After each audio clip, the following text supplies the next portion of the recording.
sociales que Estados Unidos son maestros en que lo van revelando luego, unos años después, ¿no? Muchos países no lo revelan nunca. Pero, y es bueno que se revelen unos años después. Pero también es bueno que, claro, haya una cierta defensa porque no todo el mundo va con la misma intención. Y ese panorama, digamos, de una mayor transparencia en las administraciones públicas de América Latina, ¿cómo lo ves? Pues hombre, eso tiene que ver con el principio de nuestra conversación, tiene que ver también con la cuestión de la profesionalización.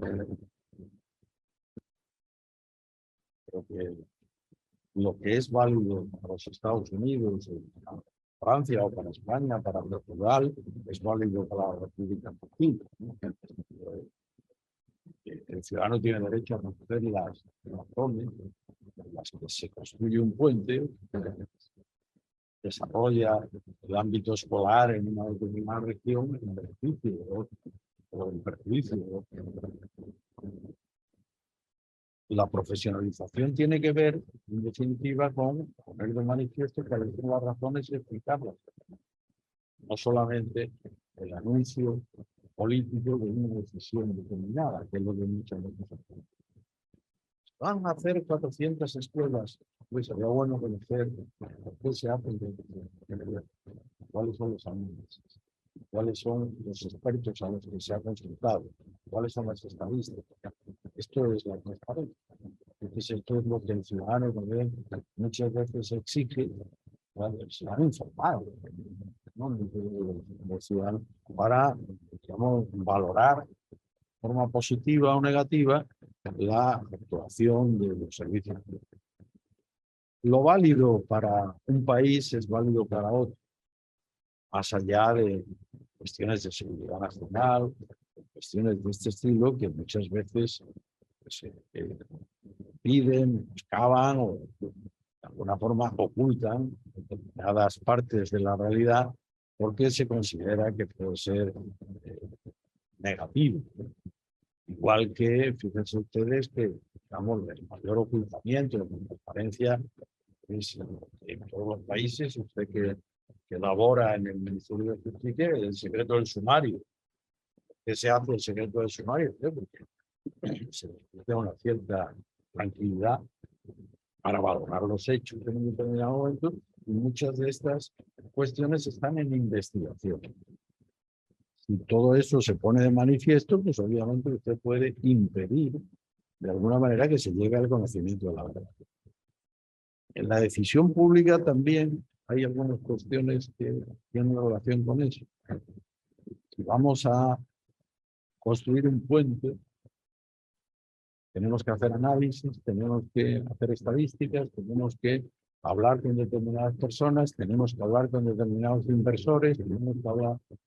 Y en consecuencia, todo este proceso de formación de la decisión a veces no es tan conveniente que aparezca en primera página de los periódicos o de las redes sociales, porque si no, digamos, se puede producir algún tipo de dificultad.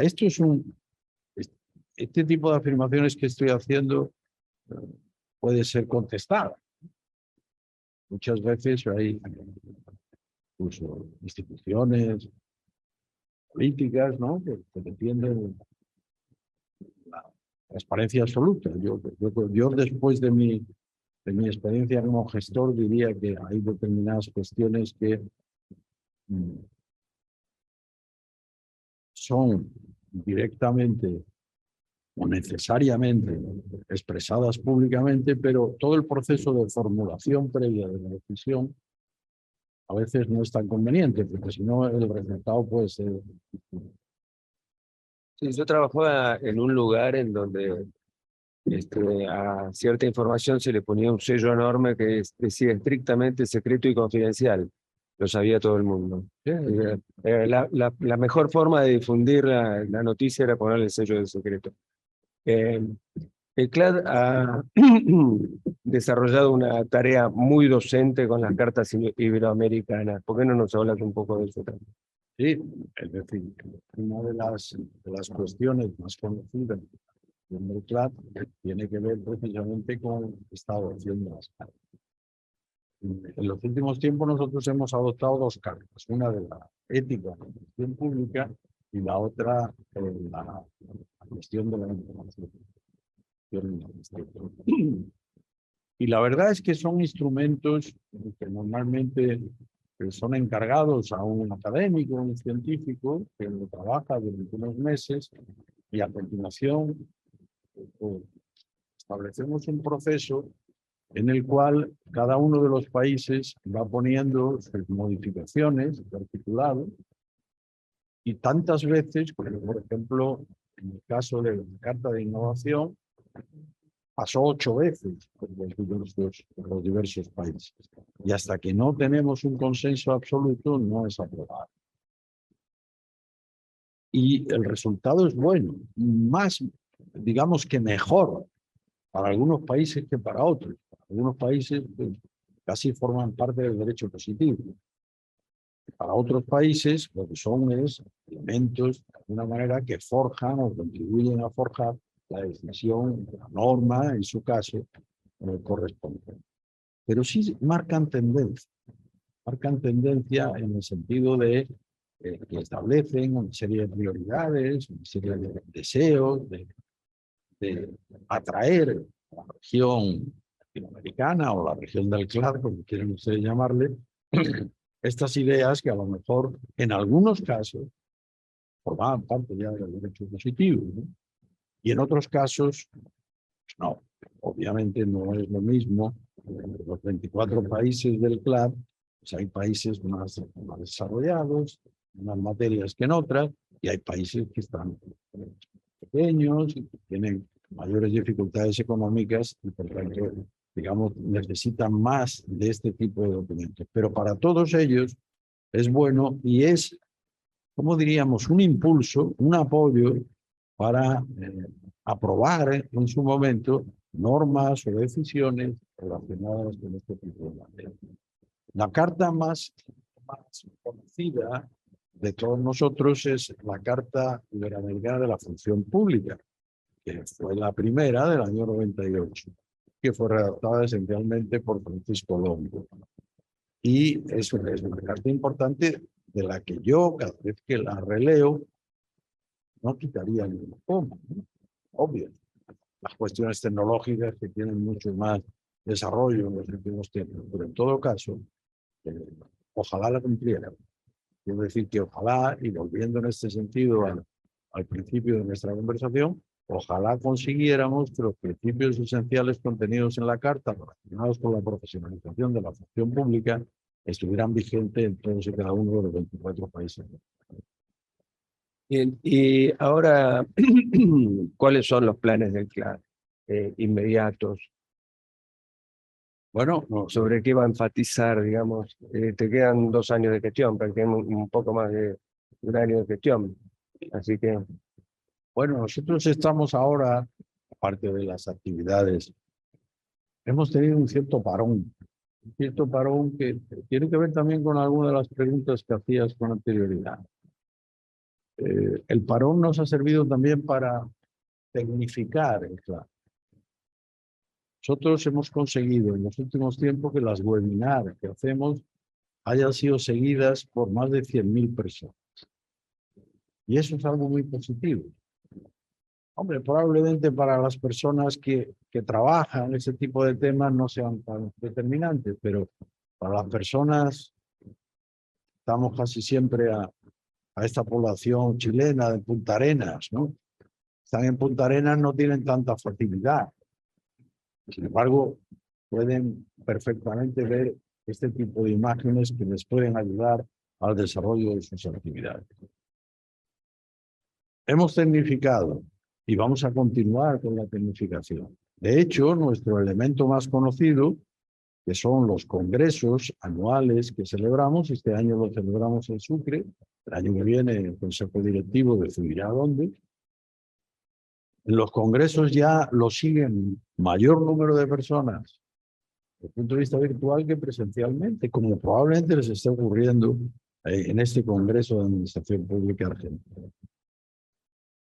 Entonces, los planes van hacia la tecnificación y al desarrollo de determinadas actividades que para nosotros son esenciales. Por ejemplo, una de ellas es el difundir adecuadamente los objetivos de desarrollo sostenible y hacer una administración que luche por conseguir todos los objetivos, no solo los objetivos 16, 15 y 16, ¿no? Sino también la lucha contra la pobreza, una mejor educación, etc. El segundo de las cuestiones que tiene que ver con nuestra actividad es realizar unos congresos que cada día sean más vistos, ¿no? Las personas y participados por las personas. Y yo creo que de alguna manera, a pesar de la pandemia, lo conseguimos. Hicimos el Congreso de Lisboa en mitad de la pandemia, donde prácticamente no vino nadie. Hicimos el Congreso de Bogotá, donde ya vinieron más de 500 personas. Y ahora vamos a hacer el Congreso de Sucre, donde estoy seguro que superará el millar. Pero desde el punto de vista virtual, bastante más.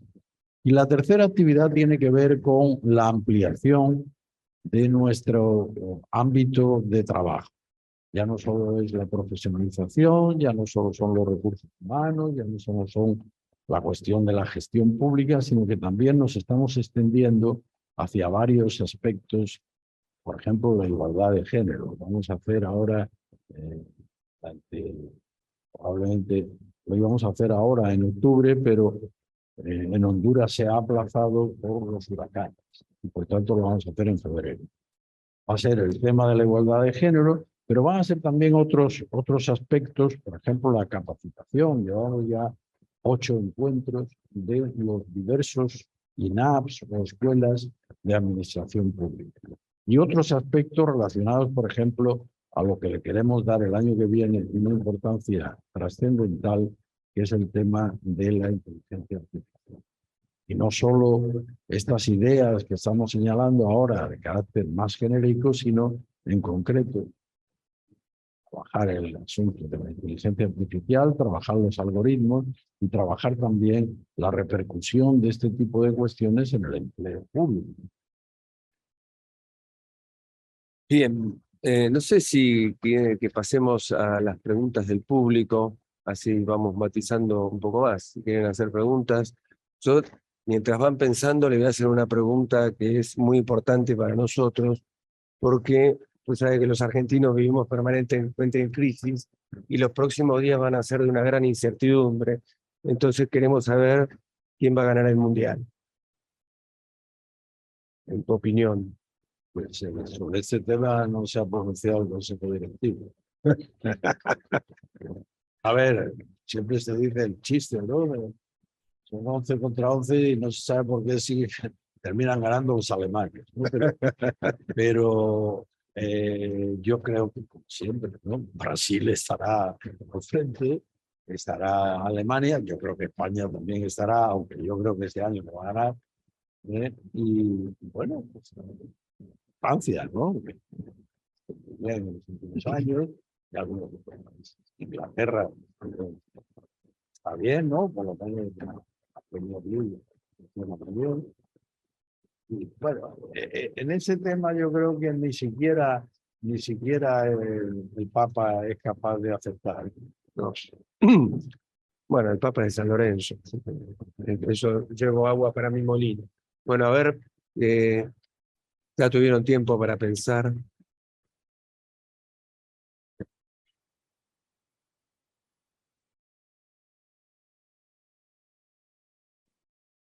Buen día. Primero agradecerle, porque la verdad es un privilegio tenerlo acá en vivo y en directo. Y con respecto al empleo público, de hecho, porque yo soy empleada pública, soy planta permanente en el Ministerio de Educación.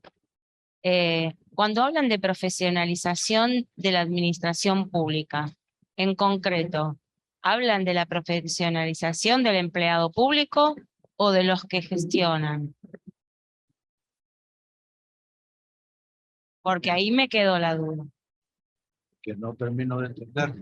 En las sociedades, Claro, la gestión me refiero a la gestión política. Exacto. en las sociedades más desarrolladas se distingue con claridad entre lo que es la responsabilidad política y la responsabilidad del Estado.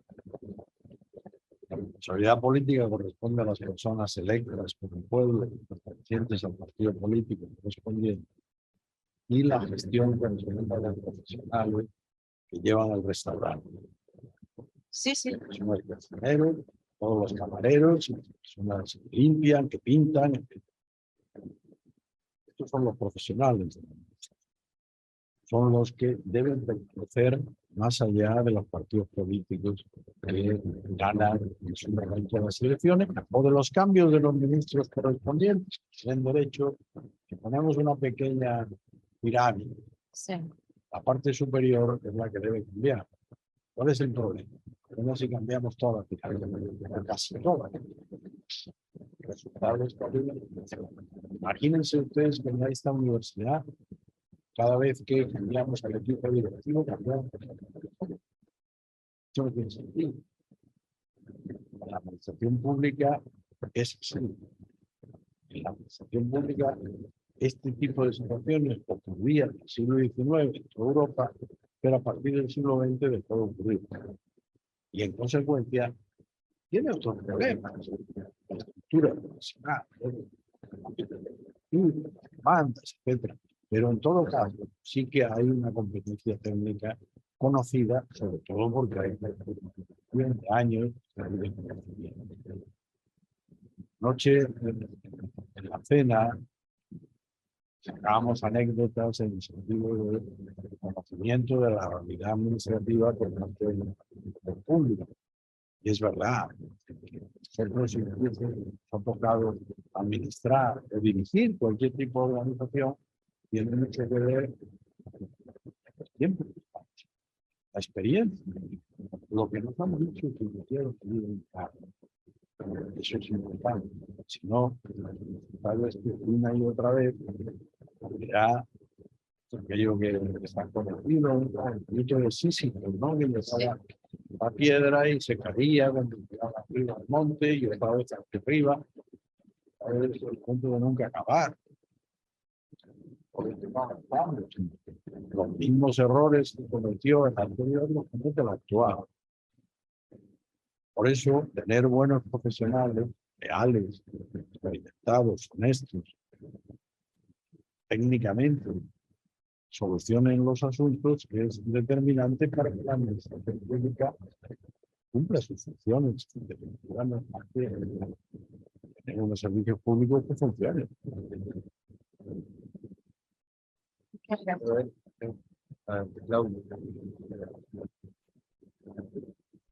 Hola, buenos días.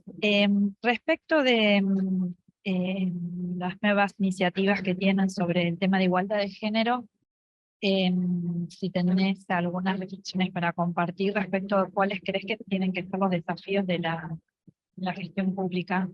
Hace poco hubo una charla, no me acuerdo la expositora del CLAD, y mostraba la desigualdad en el acceso a cargos políticos, que realmente en los gráficos de los distintos países mostraban mucha inequidad en el acceso a cargos, pero también dentro de la planta permanente uno puede ver que en las carreras de distintos regímenes laborales también se observa que las mujeres, digamos, muchas veces tienen menos posibilidades de concursar, esto que se denomina, ¿no?, como el techo de cristal o los pisos pegajosos. Bueno, de hecho, yo creo que conoce usted más que yo de este tipo de cuestiones, ¿no? Porque además viene siendo ya estudiado hace muchos años. En los últimos años, nosotros hemos detectado que hay como una, no diríamos, una moda política que constituye, en cierto modo, una cierta falsedad. En el sentido de que hagamos un gobierno menos paritario, o incluso hay más mujeres que hombres. Pero eso no soluciona los problemas de la igualdad de género, porque los elementos esenciales tienen que ver tampoco con el hecho de que haya más mujeres que hombres, por ejemplo, en el ámbito de la administración pública. Nosotros tomamos el número de mujeres existentes en cualquiera de los países, es francamente alto y muchas veces supera el 40% y a veces supera el 50%. Es lo que se llama la brecha de género. ¿Qué lugar están colocados? Yo, en resumen, nombré al director general y nombré a una muchacha joven.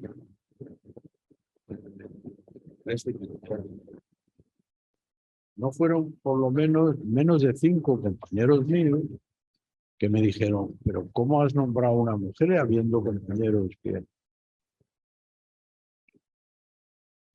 Esto fue hace 30 años, ¿no? Pero ese tipo de situaciones muchas veces continúa existiendo. Es decir, no se reconoce la competencia, ni la experiencia, ni los conocimientos de una determinada persona, sino que se sesga, por ejemplo, en puestos de responsabilidad más al hombre que a la mujer. Esto no tiene sentido hoy día. Hablo de carreras universitarias, de personas experimentadas y de personas que, digamos, aman la función pública y el desarrollo de sus actividades, pues a veces es mayor entre las mujeres que los hombres. Entonces, ¿qué es lo que hay que hacer?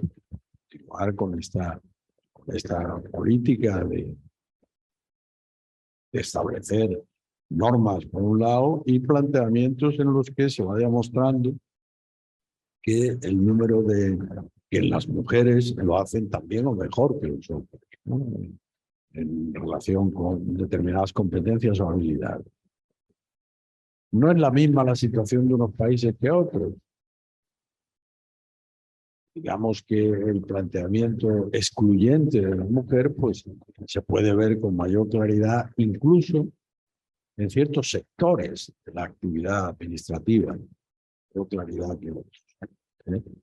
Algunos por razones históricas o consuetudinarias, costumbres, dificultades clásicas o de desconocimiento, pero en otros claramente porque, digamos, el género masculino se defiende ante el femenino. Ahí se me escucha. Acá tenemos una pregunta en el chat del público virtual que dice, ¿es necesaria la profesionalización de los funcionarios públicos? ¿No sería necesario tener una colegiatura que pueda aunar estas profesionalizaciones en el Estado? Nos pregunta Flavia. Una colegiatura.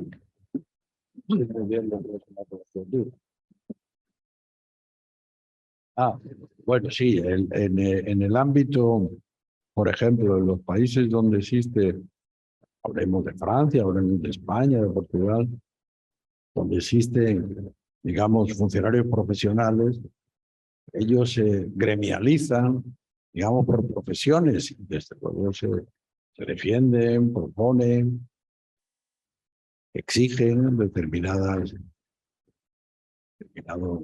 procesos de salariales o de competenciales, ¿no?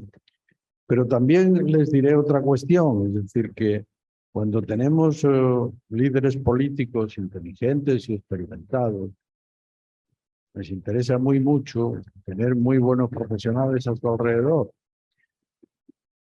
Yo trabajé muchos años con el vicepresidente del gobierno y ministro del Interior durante muchos años, Alfredo Pérez Rubalcaba, que falleció hace un par.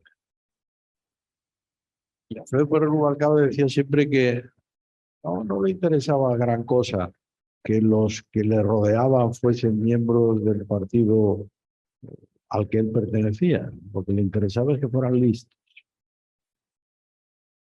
No, es que me da igual si son más conservadores, su familia, tal, su familia igual. Lo que quiero es que sean listos. Entonces, esto es importante. Cuando los ministros son listos, pues quieren también que sus colaboradores, que sus funcionarios, pues estén bien pagados, que tengan buenos servicios, que tengan buenas ventajas o incluso relativos privilegios, por supuesto, desconocidos.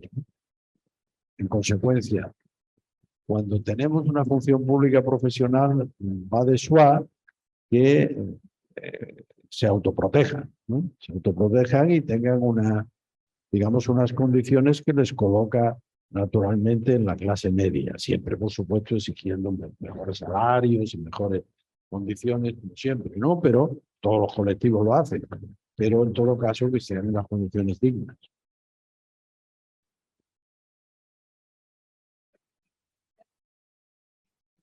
Me llamó la atención el comentario sobre que habían suspendido una reunión esperando a que avance o pase la temporada de huracanes.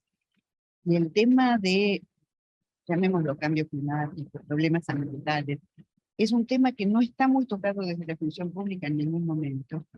Es un tema que viene avanzando en el mundo, obviamente influyen un montón de cosas, entonces me gustaría saber si tienen algún tipo de orientación o pensamiento y capacitación, sobre todo para el tema de Gestión de desastres. gestión de desastres.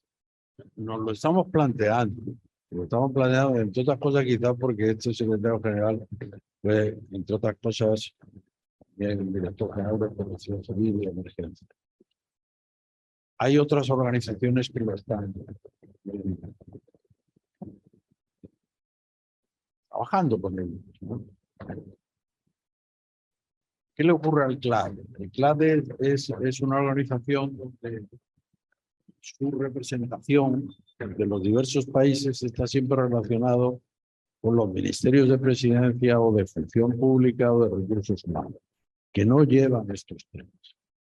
Entonces, muchas veces y por eso, por ejemplo, llevamos la igualdad de género, relativamente, llevamos la igualdad de género en la administración pública.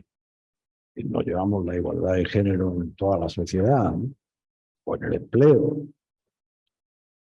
Pero sí que tienes razón. Sí, yo el último artículo que he escrito en el Nacional de Caracas, que les convino a todos ustedes a que lean cada 15 días, porque escribo un artículo sobre materias de la administración, pues hablo de eso, hablo de que la gestión de desastres además nos ha traído, y cito una frase que me gusta mucho de Juan Jacobo Rousseau, que tuvo una polémica en el siglo XVIII muy fuerte con Voltaire, donde Voltaire se reía de, ¿sabes? Voltaire no era precisamente cristiano, sino todo lo contrario.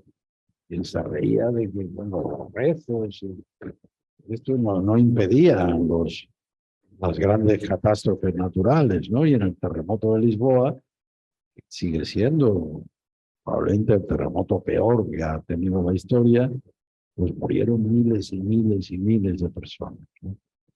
Y entonces Rousseau decía que, oye, la naturaleza se revela, se mueve y produce este tipo de cuestiones, y dice, pero no, la naturaleza no tiene la culpa de que en Lisboa ustedes construyan edificios de madera de 6 pisos de altura y que todos tengan una cocina de carbón o de madera y que cuando se mueva aquello, pues todo sale ardiendo y todo el mundo se quema. ¿Qué quiero decir con esto? Que cuando construimos los edificios de otra manera, ustedes conocen que los mexicanos son expertos en este tipo de cuestiones y donde además, por ejemplo, el otro día que hubo el terremoto, el mismo día y casi a la misma hora estaban haciendo el simulacro de otros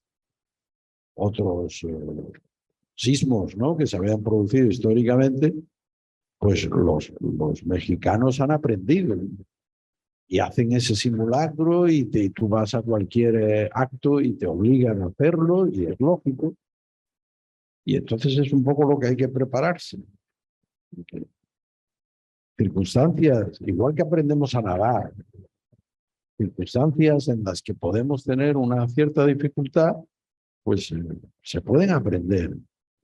¿Vamos a impedir el terremoto? No, pero vamos a paliar los daños que se puedan producir. Y luego, si seguimos investigando, a lo mejor alguna vez hasta somos capaces de que no se abra la cima esta de San Andrés, ¿no? De momento lo hemos conseguido porque lleva muchos años sin abrirse.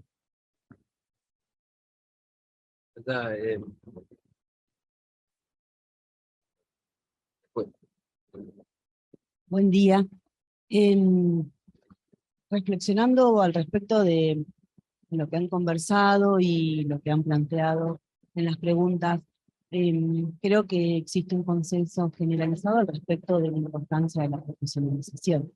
Usted en un momento dijo, puedo hacer una radiografía de los estados nacionales.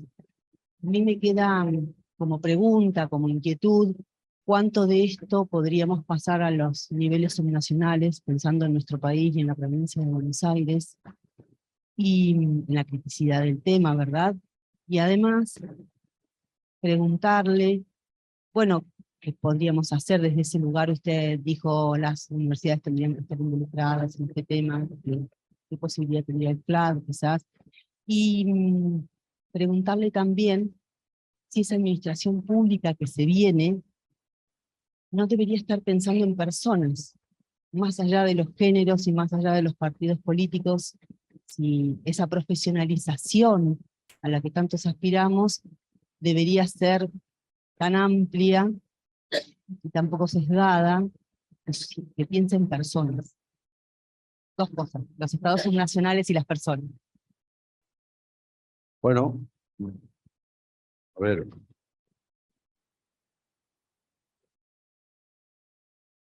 Carlos Fuentes, el escritor mexicano, decía irónicamente, dice, ¿a quién se le ocurre hacer de un continente que era una selva un lugar lleno de ciudades? Y si ustedes se fijan en el avance de la población,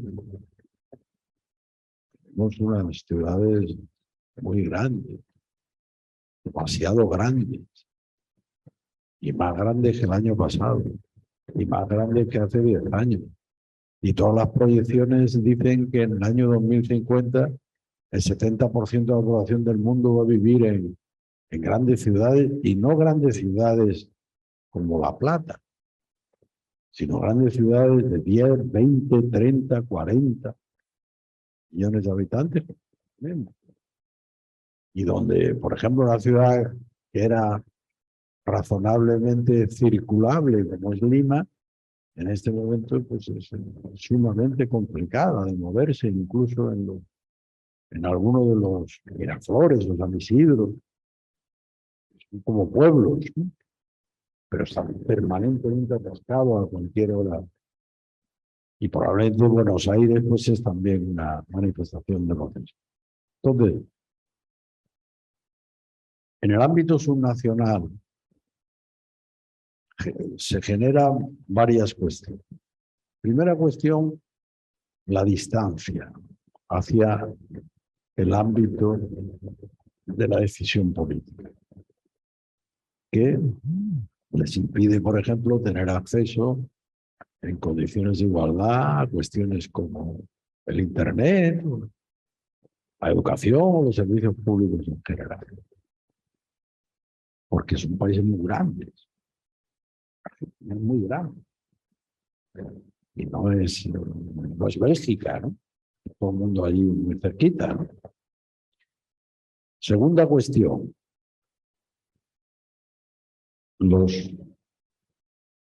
Las prioridades económicas, precisamente por esta distancia,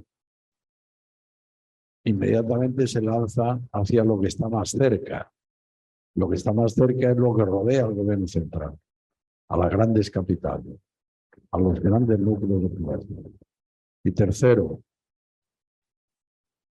no hay mucha voluntad de la clase política de tener profesionales en el ámbito local, puesto que el sistema electoral pues permite, o el sistema legal permite que yo cuando llevo a la municipalidad, al ayuntamiento, como queramos llamarlo, pues puedo meter a los míos, ¿no? Y esto es mucho más radical en el ámbito local que en el ámbito nacional. En definitiva, tenemos dificultades en el ámbito subnacional, más allá de la inmensa buena voluntad de algunos alcaldes, algunos responsables, algunos que intentan, por ejemplo, en materia de transparencia, en materia de incluso de tecnologías, etcétera, pues, hacer grandes actuaciones muy positivas, incluso que dan la vuelta al mundo, ¿no? Que podemos, en Argentina o en Brasil o en Colombia, ¿no? De algunos ayuntamientos, en algunas municipalidades.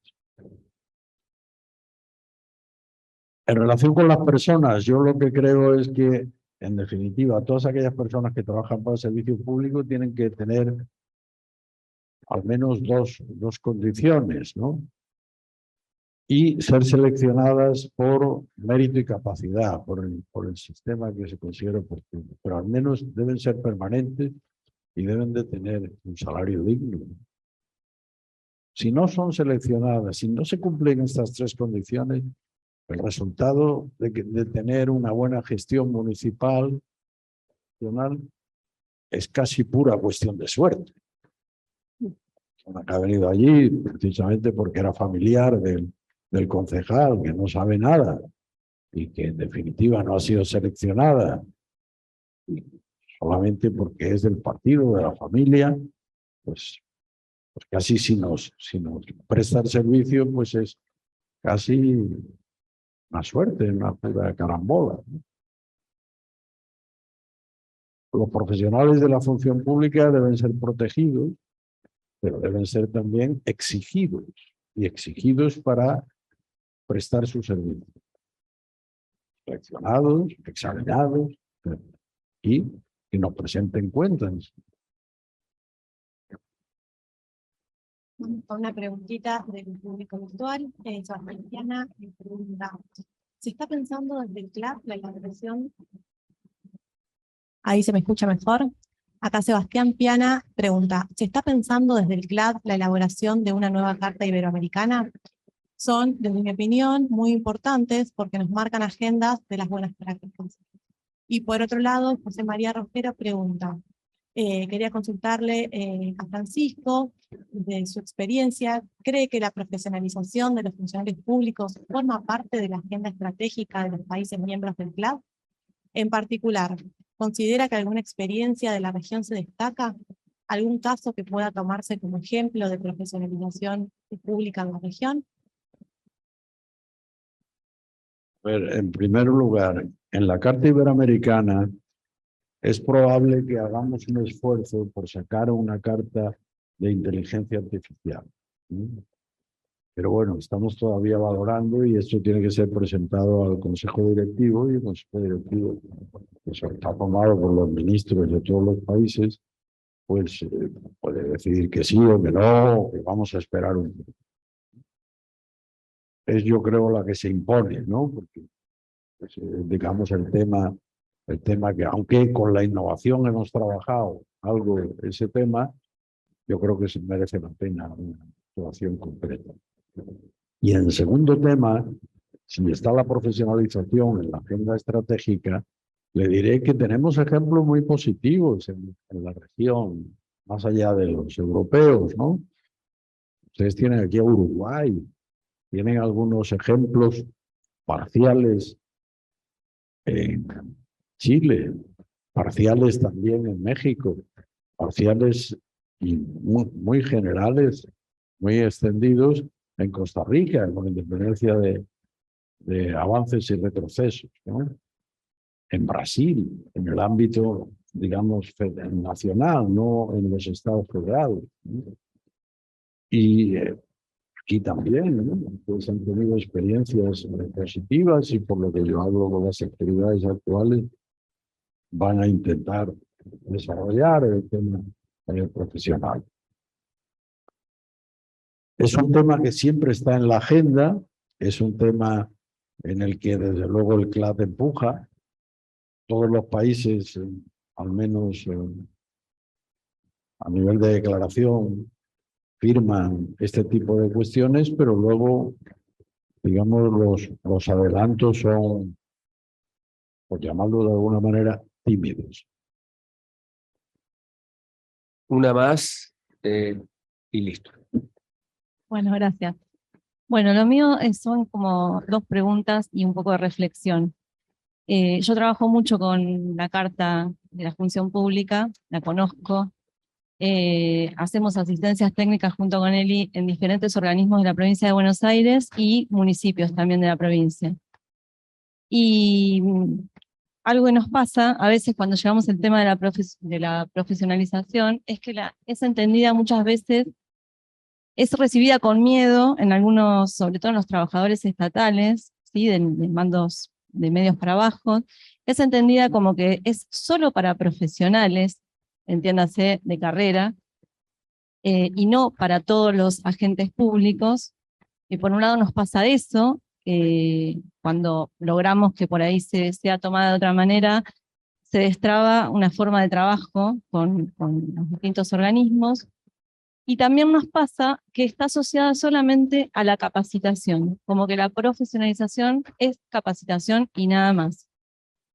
Yo entiendo que, entendemos nosotras, que la profesionalización no es solo la capacitación, no esto de trabajo digno, de salario digno y del ingreso por mérito, y otras políticas que debería haber de gestión del personal, que por lo menos acá están un poco, por lo menos en la provincia de Buenos Aires, están un poco retrasadas, también harían a esto de la profesionalización de la función pública, ¿verdad?